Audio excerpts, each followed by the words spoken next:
കൂടുതൽ ഫയർഫോഴ്സ് യൂണിറ്റുകൾ സംഭവ സ്ഥലത്തേക്ക് എത്തിച്ച് തീയടക്കുന്നതിന് വേണ്ടിയിട്ടുള്ള ഊർജിത ശ്രമങ്ങൾ അവിടെ നടത്തിക്കൊണ്ടിരിക്കുന്നത്. ദിലീപ്, നിഖിൽ, മുമ്പും 2023-ലും തീപിടുത്തം ഉണ്ടായിട്ടുള്ളത് ഇവിടെ തന്നെയാണോ? അന്നും ഒരു വലിയ അഗ്നിബാധ കോഴിക്കോട്ട് ജയലക്ഷ്മി സിൽക്സുമായി ബന്ധപ്പെട്ടുണ്ടായിട്ടുണ്ട്. അത് ഇതേ സ്ഥാപനത്തിൽ തന്നെയാണോ? ദിലീപ് കുമാർ, കഴിഞ്ഞ വർഷം ഒരു തീപിടുത്തം ഉണ്ടായിരുന്നു. അത് നമുക്കറിയാം, പുതിയ സ്റ്റാൻഡിനോട് ചേർന്നിട്ടുള്ള ഒരു ടെക്സ്റ്റൈൽസിലായിരുന്നു. അത് വലിയ രീതിയിൽ അത് മണിക്കൂറുകളോളം നഗരഹൃദയത്തെ ആകെ ആശങ്കയിലാഴ്ത്തിയിരുന്നതാണ്. എന്നാൽ ആ തീപിടുത്തവുമായി ഇതിന് ബന്ധമില്ല. പക്ഷേ ജയലക്ഷ്മിയിൽ തന്നെ നേരത്തെ ഒരു തീപിടുത്തം ഉണ്ടായിട്ടുണ്ട്. 2 കാറുകളോളം അവിടെ അതിൻ്റെ ബേസ്മെൻറ്റിൽ നിർത്തിയിട്ടിരുന്ന 2ഓളം വാഹനങ്ങൾ അവിടെ നശിക്കുന്ന ഒരു സാഹചര്യം കൂടി ഉണ്ടായിട്ടുണ്ടായിരുന്നു.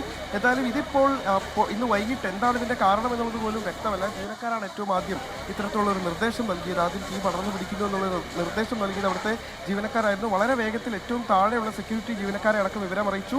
അവിടെ ഉണ്ടായിരുന്ന കസ്റ്റമേഴ്സ്, അതോടൊപ്പം തന്നെ ജീവനക്കാർ, അവരെ എല്ലാം പുറത്തെത്തിച്ചു. അങ്ങനെ സുരക്ഷിതമായ ആളുകളെ മാറ്റാൻ കഴിഞ്ഞിട്ടുണ്ട്. എന്നിരിക്കെ പോലും ഇപ്പോൾ തീ പൂർണ്ണമായി നിയന്ത്രണ വിധേയമാക്കാൻ നിലവിലത്തെ സാഹചര്യത്തിലും സാധിച്ചിട്ടില്ല എന്നുള്ളതാണ് നമ്മെ ആശങ്കപ്പെടുത്തുന്ന ഒരു കാര്യം. ഇപ്പോൾ കൂടുതൽ ഫയർഫോഴ്സ് സംഘം സംഭവ സ്ഥലത്തേക്ക് എത്തിക്കൊണ്ട് തീ നിയന്ത്രണ വിധേയമാക്കുന്നതിന് വേണ്ടിയിട്ടുള്ള ശ്രമമാണ് ഇപ്പോൾ നടത്തിക്കൊണ്ടിരിക്കുന്നത്.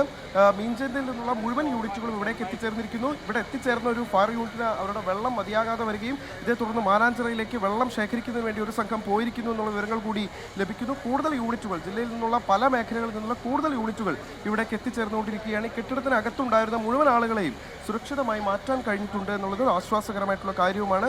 കൂടുതൽ പേരെ ഇപ്പോൾ പുറത്തേക്ക് എത്തിക്കുന്നതിന് വേണ്ടിയിട്ടുള്ള ശ്രമങ്ങളാണ് നടത്തുന്നത്. അതിൽ തന്നെ ചില ജീവനക്കാർക്ക് പൊള്ളലേറ്റതായി ദൃക്സാക്ഷികൾ പറയുന്നുണ്ട്. 2 സ്ത്രീകൾ ആശുപത്രിയിലേക്ക് മാറ്റിയിരിക്കുന്നു എന്നുള്ള വിവരം കൂടി ലഭിക്കുന്നുണ്ട്. ഈ 3-ാം നിലയിൽ ആ സമയത്തുണ്ടായിരുന്ന ചില ജീവനക്കാർക്ക് കൂടി പൊള്ളലേറ്റിരിക്കുന്നു എന്നുള്ള വിഷമകരമായിട്ടുള്ള വാർത്ത കൂടി പുറത്തു വരുന്നത്. അതിൽ 2 സ്ത്രീകളാണ് എന്നും നമുക്ക് അറിയുന്നുണ്ട്. അവരെ സമീപത്തെ ആശുപത്രിയിലേക്ക് മാറ്റിയിട്ടുണ്ട് എന്നുള്ളതാണ് ഏറ്റവും ഒടുവിൽ നമുക്ക് ലഭ്യമാകുന്ന വിവരങ്ങൾ. ദിലീപ്, നിഖിൽ പ്രമേഷ് തുടരുക. കോഴിക്കോട്ടെ ജയലക്ഷ്മി ടെക്സ്റ്റൈൽസിലാണ് ഈ തീപിടുത്തം ഉണ്ടായിരിക്കുന്നത്. കെട്ടിടത്തിൻ്റെ 2ഉം 3ഉം നിലകളിലായാണ് ഈ തീപിടുത്തം ഉണ്ടായത് എന്നാണ് ഇപ്പോൾ അവിടെ നിന്ന് ഞങ്ങളുടെ പ്രതിനിധികൾ നൽകുന്ന വിവരങ്ങൾ.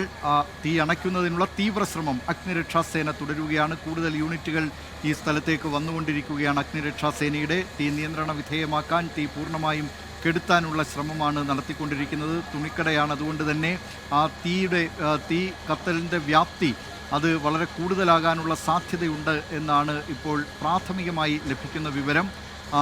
1-2 ജീവനക്കാർക്ക് അവർക്ക് ഇതിൽ ശ്വാസം മുട്ടലുണ്ടായി തളർന്നു വീണു എന്ന നിലയിലാണ് ഇപ്പോൾ പ്രാഥമികമായി വരുന്ന വാർത്തകൾ. അവരെ പെട്ടെന്ന് തന്നെ ആശുപത്രിയിലേക്ക് മാറ്റിയിട്ടുണ്ട്. അതായത് തീപിടുത്തവുമായി ബന്ധപ്പെട്ട് എങ്ങനെയാണ് ഈ തീപിടുത്തം ഉണ്ടായത് എന്നത് സംബന്ധിച്ചൊന്നും ഇപ്പോൾ ഏതായാലും വ്യക്തമല്ല. അക്കാര്യങ്ങളൊക്കെ പിന്നീടുള്ള അന്വേഷണത്തിൽ മാത്രമേ അറിയാൻ കഴിയുകയുള്ളൂ.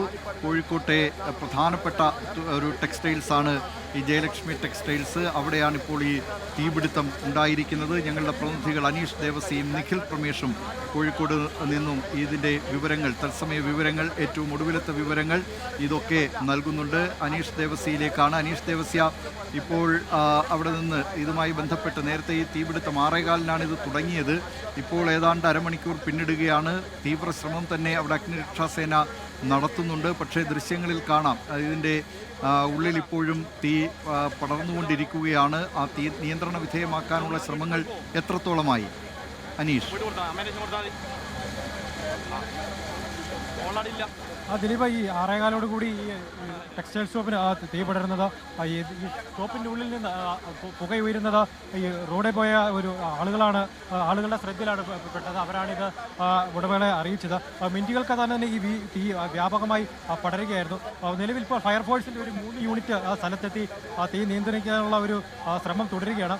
ഈ കടയ്ക്കുള്ളിലുണ്ടായിരുന്ന ജീവനക്കാരെയും ഉപഭോക്താക്കളെയും ഉടൻ തന്നെ പുറത്തേക്ക് എത്തിക്കുകയും മാറ്റിയതായി അധികൃതർ അറിയിക്കുന്നുണ്ട്. എന്നാലും അവിടെ ഉണ്ടായിരുന്ന 1-2 ജീവനക്കാരായ സ്ത്രീ ജീവനക്കാർക്ക് ഈ പുക ശ്വസിച്ചുകൊണ്ട് ശ്വാസതടസ്സം നേരിട്ടിരുന്നു. അവരെ ഇപ്പോൾ ആശുപത്രിയിലേക്ക് മാറ്റിയിരിക്കുകയാണ്. നമുക്ക് ലഭിക്കുന്ന ഒരു പ്രാഥമിക വിവരം പ്രകാരം ഷോർട്ട് സർക്യൂട്ടാണ് ഈ തീപിടുത്തത്തിന് കാരണമെന്നാണ് ഒരു സംശയം പ്രകടിപ്പിച്ചിരിക്കുന്നത്. എന്നാൽ ഇതിനെക്കുറിച്ച് ഔദ്യോഗികമായിട്ടൊരു സ്ഥിരീകരണം ഇതുവരെ ലഭ്യമായിട്ടില്ല. പോലീസും അതുപോലെ തന്നെ ഫയർഫോഴ്സും ചേർന്ന് പ്രദേശം പൂർണ്ണമായും തീ നിയന്ത്രിക്കാനുള്ള ഒരു കഠിന ശ്രമത്തിലാണ്. സമീപത്തുള്ള ഒരു മറ്റ് കടകളിലേക്കും ഈ തീ പടരാതിരിക്കാനായി പ്രത്യേക ഒരു മുൻകരുതലുകളും പോലീസിന്റെ ഭാഗത്തുനിന്നും ഫയർഫോഴ്സിന്റെ ഭാഗത്തുനിന്നും ഇപ്പോൾ ഉണ്ടാകുന്നുണ്ട്. ഇപ്പോൾ ഇവിടെ നിൽക്കുന്ന ഒരു സാഹചര്യം ഗുരുതരമാണെങ്കിലും ഒരു രക്ഷാപ്രവർത്തനം പുരോഗമിക്കുകയാണ്. നമുക്ക് ലഭിക്കുന്ന വിവരങ്ങളനുസരിച്ച് ഇപ്പോൾ ഒരു 3 യൂണിറ്റ് ഇവിടെ ഫയർഫോഴ്സ് എത്തി തീ അണയ്ക്കാനുള്ള ഒരു കഠിന ശ്രമത്തിലാണ്. രണ്ടാമത്തെ നിലയിലും മൂന്നാമത്തെ നിലയിലുമാണ് തീ പടർന്നിരിക്കുന്നത്. തീ ഒരു നിയന്ത്രണ വിധേയമായെന്ന് ഇതുവരെ നമുക്ക് പറയാൻ കഴിഞ്ഞിട്ടില്ല. അതായത് ഈ 3 നിലയുള്ള കെട്ടിടമായതുകൊണ്ട് ഈ റോഡിൽ നിന്ന് ഇങ്ങനെ ഈ ജലമുള്ളിലേക്ക് അടിച്ച് ഈ തീ കെടുത്താൻ ശ്രമിക്കുന്നതുകൊണ്ട് ഇതിൻ്റെ ഉള്ളിൽ എത്രത്തോളം തീ ആളി പടർന്നിട്ടുണ്ട് എന്ന് പറയാൻ കഴിയില്ല. ഇത് വലിയൊരു കെട്ടിടമായതുകൊണ്ട് നിലവിൽ നമുക്ക് കാണാൻ കഴിയുന്ന ഒരു ഇത് മാത്രമാണ്. ഇപ്പോൾ ഇതിന് ഉള്ളിലേക്കും തീ പടർന്നിട്ടുണ്ടോ എന്ന് നിലവിൽ പറയാൻ കഴിയുന്നില്ല. ഏതായാലും തീ കെടുത്താനുള്ള ഒരു കഠിന ശ്രമത്തിലാണ് ഫയർഫോഴ്സ് ഇപ്പോൾ. ദിലീപ്, കോഴിക്കോട്ടെ ജയലക്ഷ്മി സിൽക്സിലാണ് തീപിടുത്തം ഉണ്ടായിരിക്കുന്നത്. കെട്ടിടത്തിൻ്റെ 2-3 നിലകളിൽ തീപിടുത്തമുണ്ടായിരിക്കുന്നു.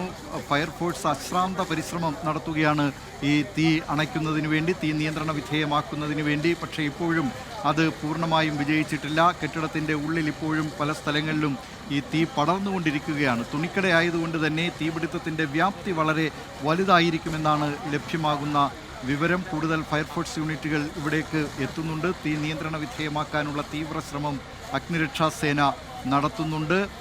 2 തൊഴിലാളികൾ, 2 ജീവനക്കാർ അവർ തളർന്നു വീണു. ഈ തീപിടുത്തത്തെ തുടർന്ന് അവരെ ആശുപത്രിയിലേക്ക് മാറ്റിയിട്ടുണ്ട്. മറ്റ് ഇതിൻ്റെ വിശദാംശങ്ങളൊക്കെ ഇനി അറിയാനിരിക്കുന്നതേയുള്ളൂ.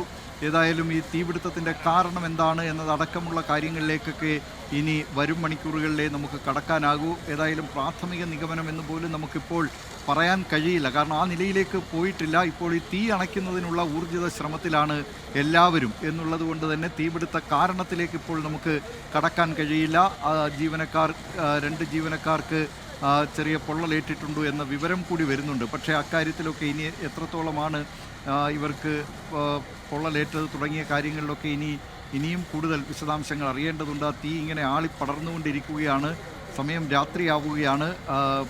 തീ അതുകൊണ്ട് തന്നെ ആ തീയുടെ തീവ്രത പ്രേക്ഷകർക്ക് കാണാൻ കഴിയുന്നുണ്ട്. അത് എത്രയും വേഗം നിയന്ത്രണ വിധേയമാകട്ടെ, ആ തീ അണയ്ക്കാൻ കഴിയട്ടെ, കൂടുതൽ സ്ഥലങ്ങളിലേക്ക് വ്യാപിക്കാതിരിക്കട്ടെ എന്ന് നമുക്ക് ആഗ്രഹിക്കാം. ആ നിലയിൽ തന്നെ അവിടെ കൈയും മെയ്യും മറന്നുകൊണ്ട് അഗ്നിരക്ഷാസേന പ്രവർത്തനം നടത്തിക്കൊണ്ടിരിക്കുകയാണ്. തീ നിയന്ത്രണ വിധേയമാക്കുന്നതിനുള്ള ശ്രമങ്ങൾ അവർ നടത്തിക്കൊണ്ടിരിക്കുകയാണ്. ഇത് ഈ വെള്ളം തീരുന്നതിനനുസരിച്ച് പെട്ടെന്ന് തന്നെ പോയി വെള്ളം നിറച്ചുകൊണ്ട് ഈ ഫയർ എഞ്ചിനുകൾ, അഗ്നിരക്ഷാസേനയുടെ വിവിധ യൂണിറ്റുകൾ എത്തുന്നുണ്ട്. അതുകൊണ്ട് ഈ തീ പെട്ടെന്ന് തന്നെ നിയന്ത്രണ വിധേയമായി പരിസരത്തേക്കെങ്ങും നീങ്ങാതിരിക്കാനുള്ള ശ്രമത്തിലാണ് അഗ്നിരക്ഷാസേന ഉള്ളത്.